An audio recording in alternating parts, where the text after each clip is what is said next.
सतगुरु महाराज की प्यारी साध संगत जी, आज मुझे महात्मा बालेश दास जी की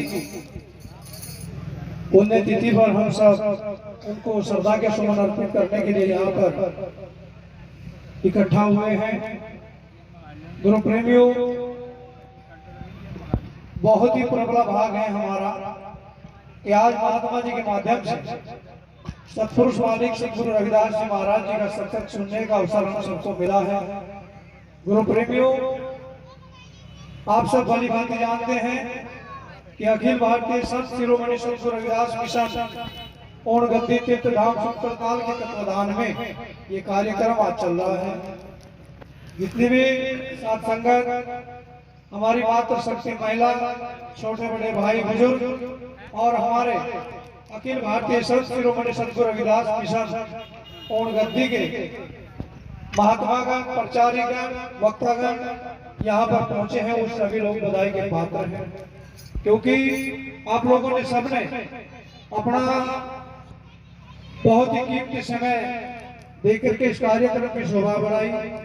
गुरु प्रेमियों, एक समय की बात है जिस प्रकार से आज मुझे महात्मा जी की याद में ये सत्संग चल रहा है, इसी प्रकार से सत्संग चल रहा था और एक सेवक उठ करके विनोद डाबरे जी जैसे वो आए, गुरु महाराज की गद्दी की बंदगी करी और बंदगी करके गुरु महाराज को दंडवत प्रणाम करते हुए गुरु महाराज जी से कहा कि महाराज जी,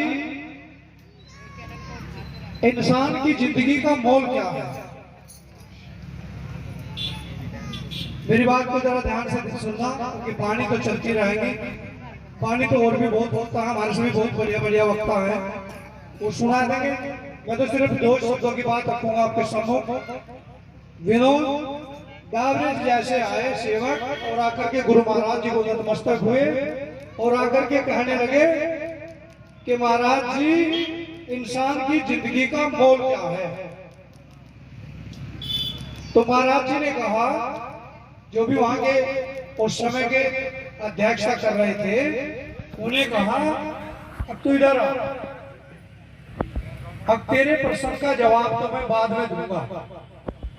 और महाराज जी की जो पटोकड़ी थी वो पीछे उसका बैग रखा हुआ था, उस बैग में से एक चमकीला पत्थर निकाल करके विनोद डाबरे जी को दे दिया कि जाओ इस पत्थर का मोल करके आओ। विनोद डाबरा जी उस चमकीले पत्थर को लेकर के मार्केट की तरफ चल दिए और मार्केट की तरफ जाने के बाद सबसे पहले मार्केट में एक सब्जी वाला मिल गया। सब्जी वाला मिल गया और सब्जी वाले को डाबरे जी ने कहा कि भाई सब्जी वाले, इस पत्थर का मोल क्या है? अब सब्जी वाला कहने लगा कि भाई मोल का तो मुझे पता नहीं, लेकिन तेरा जो पत्थर है बड़ा चमकीला, बड़ा सुंदर है, अच्छा है भाई, मुझे इसकी कीमत का तो पता नहीं, लेकिन मैं इसके बदले में तुझे 10 किलो आलू दे दूंगा। इस पत्थर के बदले में मैं तुझे 10 किलो आलू दे दूंगा, जरूरत हो तो ले लेना, नहीं तो भाई मैं यहीं मिलूंगा आपको, जब भी आप आना चाहोगे आ जाइए। क्या लगे? ठीक है। अब डाबरे जी ने पत्थर को लेकर के थोड़ा और आगे को बढ़ गए। आगे बढ़ने के बाद एक बर्तनों वाले की दुकान थी। अब बर्तनों वाले की दुकान पर जाकर के बोला, भैया भैया सुनना जरा, ये देखियो गुरु जी का चमकीला पत्थर है और गुरु जी ने कहा कि इसका मोल करके आओ। अब उसने, जो बर्तन वाले ने उसको पत्थर को लिया और लेने के बाद उसको देखने लगा, कहने लगा पत्थर तो बड़ा सुंदर है, चमकीला पत्थर है, और भैया मैं तो इतना जानता हूँ कि इसकी कीमत तो मैं लगा नहीं सकता, कीमत का तो मैं इसकी आकलन नहीं कर सकता, लेकिन मैं इसके लिए दिया 10 किलो की एक पतीली दे दूंगा। 10 किलो में जिसमें 10 किलो खाना बना लो, ऐसी मैं पतीली दे दूं आपको, और भाई जरूरत हो ले जाना, मैं यही आपको मिलूंगा। अब वो फिर आगे जाकर के एक सुनार की दुकान पर चले गए। सुनार की दुकान पर जाने के बाद उसने सुनार को कहा भैया भैया सुनना जरा, ये गुरु जी का चमकीला पत्थर है और इस चमकीले पत्थर की कीमत क्या है। कहने का भाई देखो इसका आंकलन नहीं मैं कर सकता, क्योंकि अब भाई ये पत्थर बहुत सुंदर है, गुरु जी का देवा पत्थर है, लेकिन मैं भाई इतना जानता हूँ अगर भाई तेरी चीज तो तेरे पास है, लेकिन यदि तुझे जरूरत होगी मैं इस पत्थर के बदले तुझे 1 किलो चांदी दे दूंगा। 1 किलो चांदी मैं इस पत्थर के बाबत तुझे दे दूंगा, जरूरत हो तो मेरी दुकान यही है भैया, आन करके ले जाना और पत्थर दे जाना। कल देना नहीं, सिर्फ इसकी कीमत का आंकलन करना है। अब थोड़ा फिर वहां से फिर चल जाएगा भाई छोटा बात है। आगे फिर एक और दूसरे सुनार की दुकान थी, वहां पर सोने का व्यापार होता था, और सोने की दुकान पर जाकर के बोला भैया भैया सुनना, ये गुरु जी का दिया हुआ चमकीला पत्थर है, इसके बाबत आप इसकी कीमत बताओ कितना हो सकता है। करेंगे भाई कीमत का मुझे भी नहीं पता है, लेकिन मैं तुझे इसके बाबत 1 किलो सोना दे दूंगा, 1 किलो सोना दे दूंगा, जरूरत हो तो आकर के ले जाना भैया, मेरी दुकान यही है, जब चाहो जब आओ, आपका स्वागत है। अब डाबरा जी की समझ में नहीं आ रहा कि सब्जी के रेडी वाले से स्टार्ट हुआ, और स्टार्ट होते होते होते होते 2 किलो सोने पे गुरु जी का चमकीला पत्थर आ गया। इसका कारण क्या है? तो डाबरा जी ने सोचा भाई थोड़ा और भी आगे बढ़ो, जहां भी चलना है।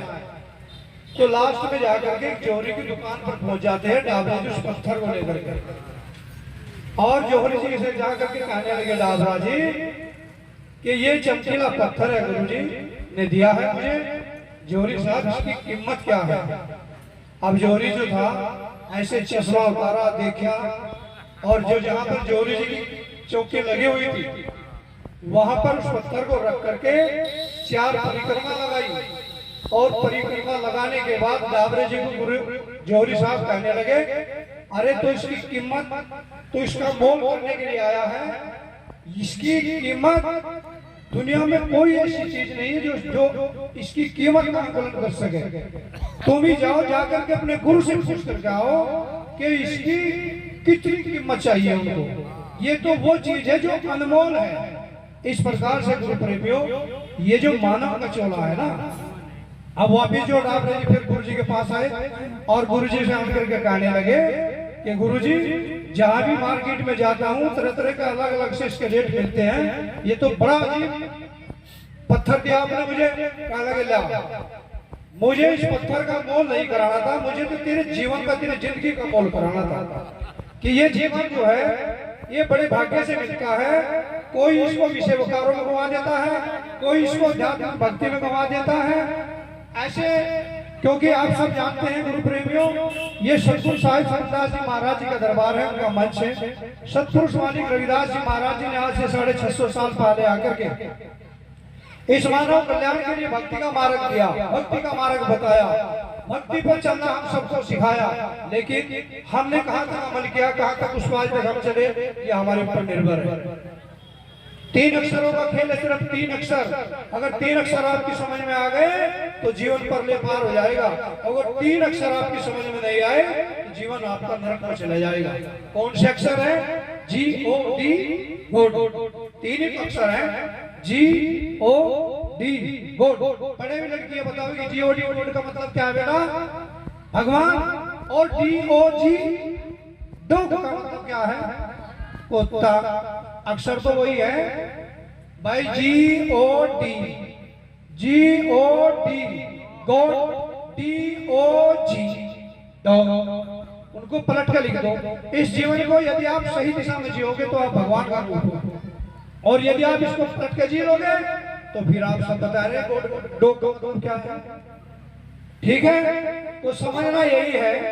आज तक 650 साल के बाद भी हम लोग यदि नहीं समझे तो फिर कितने हजार साल के बाद आप लोग समझोगे। अगर यदि आप लोगों के दिमाग में ये गफलत हो, ये मुकालता हो कि सारी उम्र का पट्टा मारे भाई है जीवन का, एक पल का भरोसा नहीं है, एक पल का विश्वास और भरोसा नहीं है। किस टाइम पे यम के दूत आपको लेने के लिए आ जाए। अगर यम के दूतों से आपको बचा सकता है तो वो उस परम शक्ति का नाम केवल सत्पुरुष मालिक रविदास जी महाराज है। क्योंकि जो सतगुरु रविदास महाराज का भजन बन की सेवा सत्संग परमार्थ दान पुण्य जो करेगा उस पर सतगुरु महाराज दयालु हो जाएंगे और उसको काल जाल से न्यारा कर देंगे। काल उसका कुछ नहीं बिगाड़ देगा। और जब तक आप भजन बन की सेवा सत्संग परमार्थ दान पुण्य नहीं करोगे तो फिर तुम काल की खुराक हो। जिस प्रकार से हमारी खुराक भोजन है इसी प्रकार से हम काल की खुराक है। अब वो पता नहीं किस टाइम पर पानी नहीं लगा आपको, अगर उससे बचना है तो आपको भजन करना पड़ेगा। आपका तो सौभाग्य है कि आपके कुल गुरु कुल मालिक सत्पुरुष मालिक रविदास जी महाराज हैं। आपको तो कहीं जाने की जरूरत नहीं है। जमार को तो कहीं भी भटकने की जरूरत है, क्योंकि अपने समय में सतगुरु रविदास जी महाराज आए और उनके बाद सतगुरु स्वामी समझदार जी महाराज आए। आज न जाने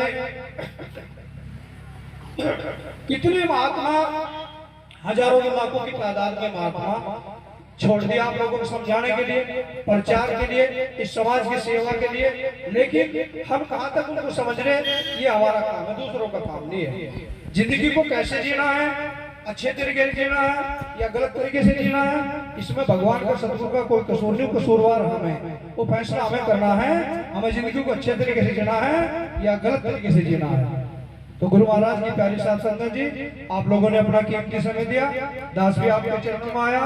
भाई डाबरा जी भी कह रहे थे, अब भाई सुनाने वाले से बड़ा सुनने वाला हो, सुनाने वाले से बड़ा सुनने वाला हो। वक्ता का काम है कहना, बोलना, और श्रोता का काम उस पर अमल करना। आप कहाँ तक ग्रहण करोगे, कहाँ तक इस पर अमल करोगे, ये काम आप लोगों का है। ठीक है, 2 दिन की जिंदगी है, इसको हंस के जी लो चाहे रो के जी लो, जाना सबको है। सतनाम सतगुरु सत रविदास सतगुरु समझदार सतनाम।